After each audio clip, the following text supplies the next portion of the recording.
AIPAC.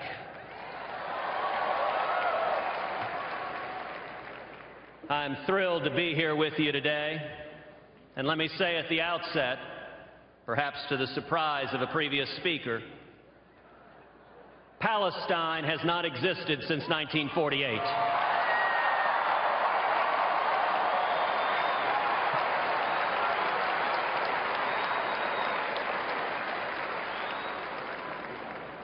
On Wednesday night of this week, in synagogues across the world, Jewish people will read the Megillah, which tells the story of Purim, the miraculous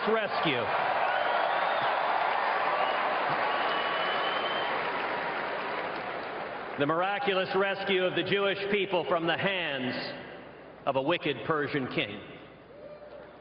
When the evildoer Haman plots to kill the Jews, he describes them as a nation that is scattered and spread out. The Talmud teaches that the Jewish people at the time were divided amongst themselves, and that the lesson is that when the forces of good are divided, evil can prevail.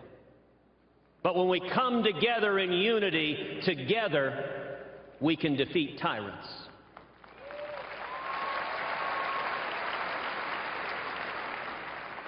Today, we are reliving history, facing a similar time of challenge for America and for Israel.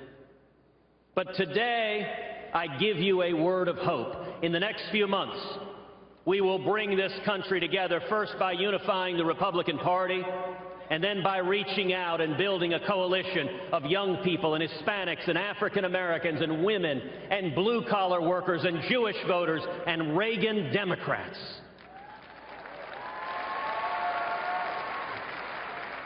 Which will lead to a commanding victory in November that unifies this country and brings us together. And standing together, America will stand with Israel and defeat radical Islamic terrorism.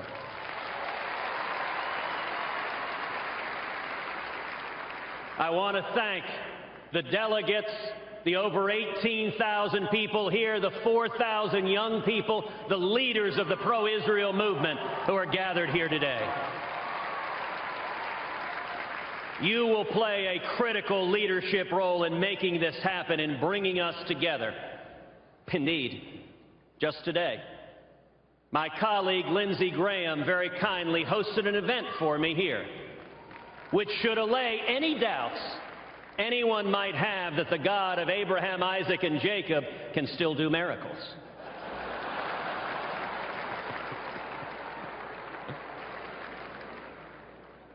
I want to begin by asking all of us to remember Taylor Force, a Texan who hailed from Lubbock, an Eagle Scout, a West Point graduate, an Army veteran. On March 8th, he was stabbed to death by a Palestinian terrorist in Israel. The terrorist didn't ask for his passport. Influenced by the relentless campaign of incitement that has fostered genocidal hatred towards Jews, all he cared about was injuring or killing as many civilians as possible. At least 10 people were wounded by the time the terrorist was neutralized. The brutal murder of Taylor Force is yet another reminder that America and Israel are in the fight together against radical Islamic terrorism.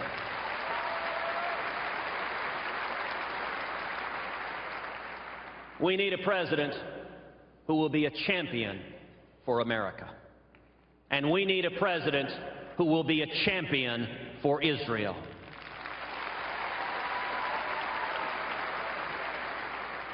In my time in the Senate, I have endeavored to do both. In the 4 years I've been serving in the Senate, I've been privileged to travel 3 times to the State of Israel. I had the great privilege of seeing the Ziv Hospital in northern Israel, where they have treated over 1,000 refugees from Syria wounded in that horrible Syrian civil war, have done so free of charge, showing the heart and character of the people of Israel.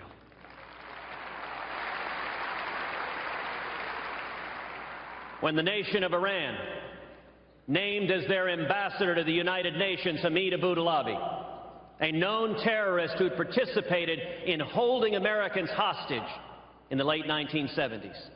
People in Washington said there was nothing we could do. Well, I was proud to introduce legislation barring Abu-Dhabi from coming to America. That legislation passed the Senate 100 to nothing. It passed the House 435 to nothing, and it was signed into law by President Obama.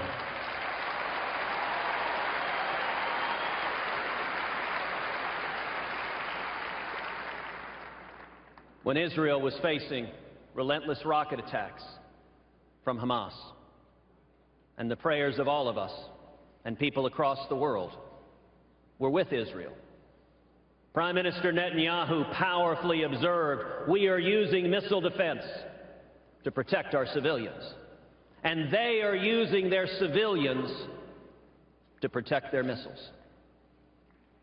I entirely agree with Prime Minister Netanyahu as Hamas would place rockets in elementary schools. They placed their headquarters in the basement of a hospital. And I would note that Hillary Clinton, in 2014, explained this as follows, quote, Hamas puts its missiles, its rockets, in civilian areas. Part of it is because Gaza's pretty small and it's densely populated. Well, Madam Secretary, with all respect, the reason the missiles are in schools is not because Gaza is small. The reason the missiles are in schools is because Hamas are terrorist monsters using children as human shields.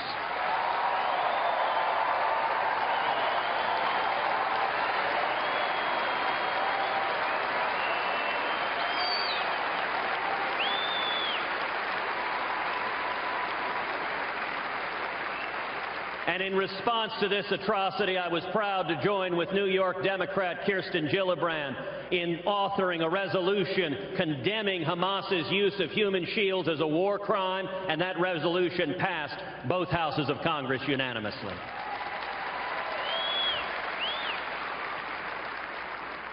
In the midst of these rocket attacks, we saw the Obama administration cancel civilian airline flights into the nation of Israel. When that happened, I publicly asked the question, did this administration just launch an economic boycott on the nation of Israel? The administration does not ban flights into Pakistan, does not ban flights into Yemen, does not ban flights into Afghanistan, indeed did not ban flights into much of Ukraine, and Ukraine had just seen a passenger airliner shot down by a Russian Buk missile. So why exactly was a disproportionate sanction put on Israel?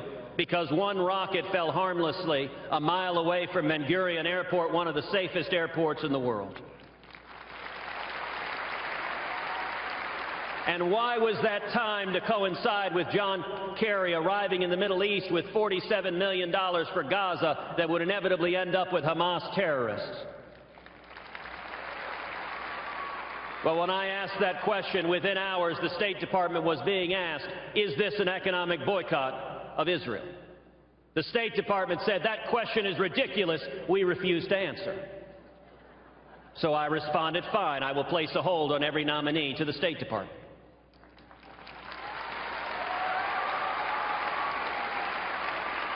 Shortly thereafter, former New York Mayor Michael Bloomberg rode a civilian airliner from London to Tel Aviv, demonstrating that it was safe to fly to Israel.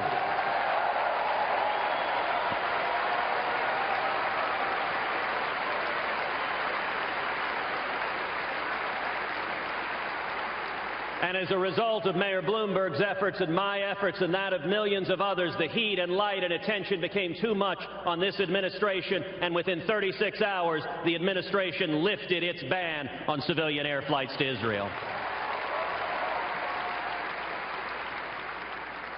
Looking forward, as president, I will lead very, very differently from the current administration.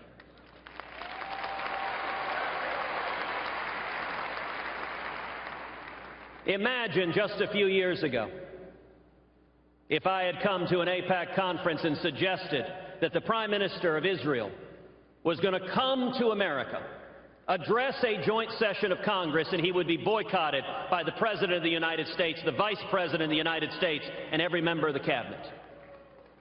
That would have been dismissed as crazy, fanciful, that could never happen, and sadly, that is exactly what did happen when Prime Minister Netanyahu came to address Congress.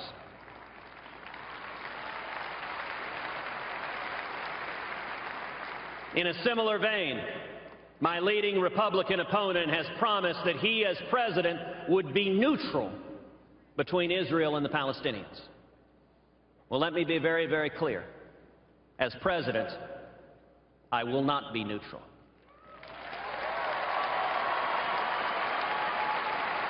America will stand unapologetically with the nation of Israel.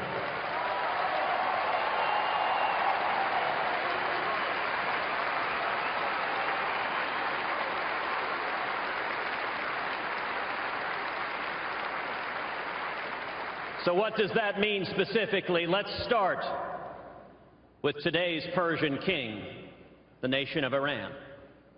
Both Hillary Clinton and Donald Trump have said they would maintain this Iranian deal, although Donald has promised he's going to negotiate and get a better deal. Well, my view is very different.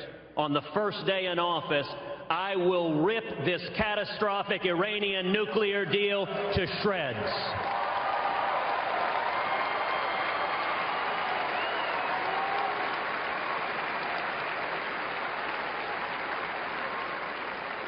This agreement gives over $100 billion to the Ayatollah Khamenei, the world's leading state sponsor of terrorism. That dwarfs the $3 billion in military aid we give each year to the nation of Israel. That difference is not just unconscionable, it is fundamentally immoral. And if I am president, on the first day, we will reimpose sanctions on Iran.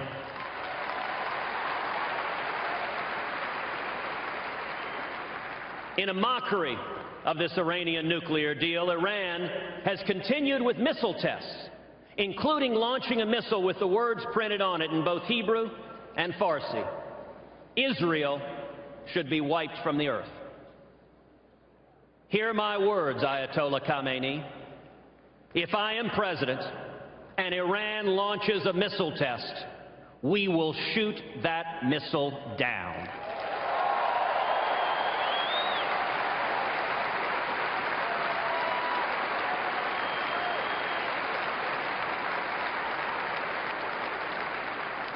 And in January 2017, we will have a commander-in-chief who says, under no circumstances will Iran be allowed to acquire nuclear weapons. Either you will shut down your nuclear program, or we will shut it down for you.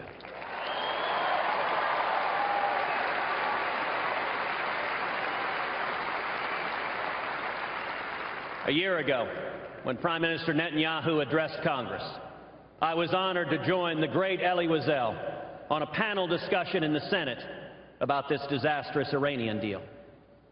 Not a single Democrat was willing to join Elie Wiesel, to sit alongside someone who witnessed firsthand the horrors of the Holocaust, who brings a moral weight and gravity second to none, was both powerful and humbling. And I am convinced, after this election, the American people will stand and say together, never again means never again.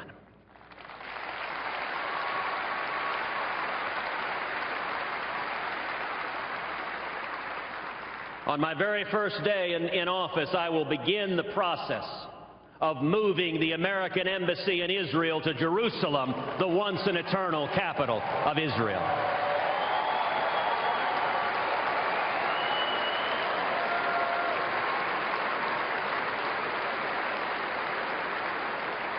Now, I recognize for years a whole lot of presidential candidates, both Republicans and Democrats, have said that. Indeed, I recognize some candidates have said that standing here today.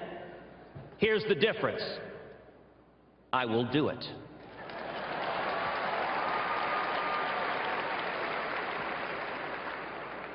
And as president, I will do everything in my power to ensure that anyone who provides financial support to the BDS movement, including schools and universities, will lose any access to federal funding.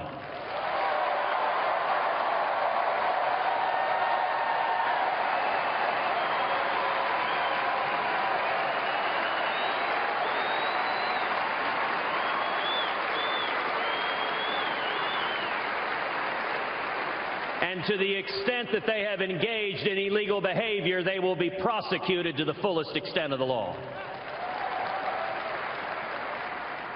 All of us here understand that Israel is not the barrier to peace. It is the Palestinian Authority and a so-called unity government with Hamas that celebrates the murder of women and children and incites and even compensates the terrorist attacks. If the Palestinians try to push through a United Nations resolution to unilaterally declare Palestinian statehood, America will veto that resolution.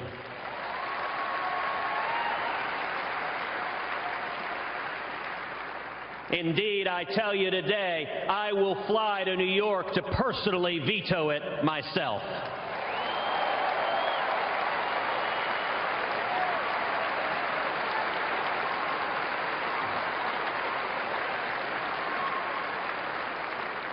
Now, some have asked, why on earth did a Cuban-American Texan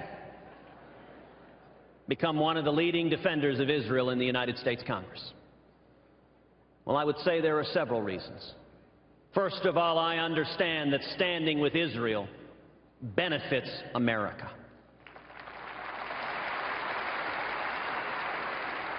Israel is a liberal democracy that shares our values. Israel is a steadfast and loyal ally, and our military aid to Israel is not charity.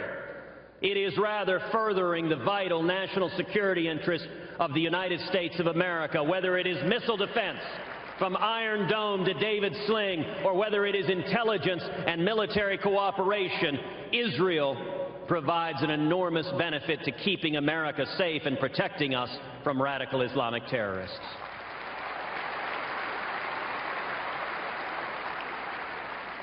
But on a very personal level, for me, much of my view of Israel is framed by my family story.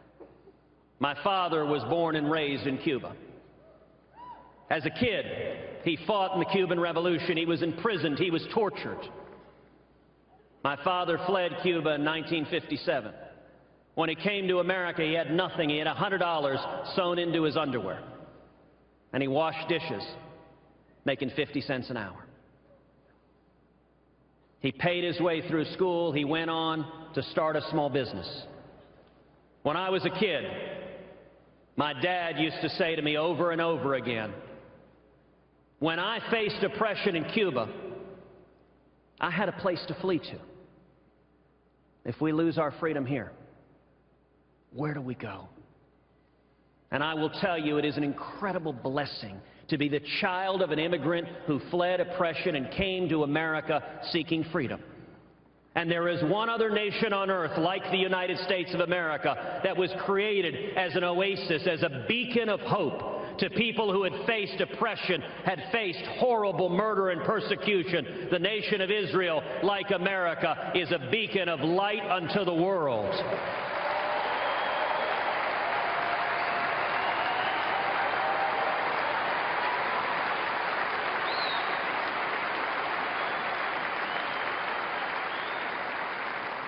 And all of us here understand, as Ronald Reagan did, that peace is achievable only through strength. This is what Israel understands. When you are surrounded by neighbors who would drive you into the sea, somehow you don't have time for political correctness.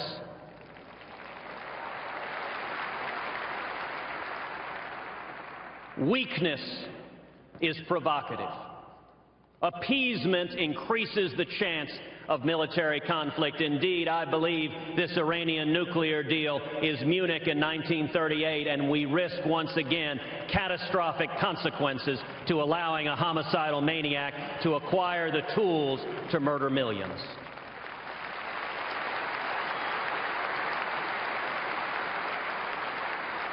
The way to avoid conflict is to stand up to bullies, and it is worth remembering that this same nation, Iran, in 1981, released our hostages the day Ronald Reagan was sworn into office.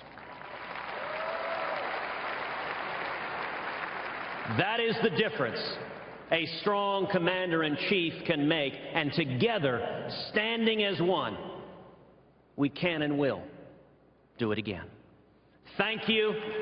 God bless America. And Am Yisrael Chai.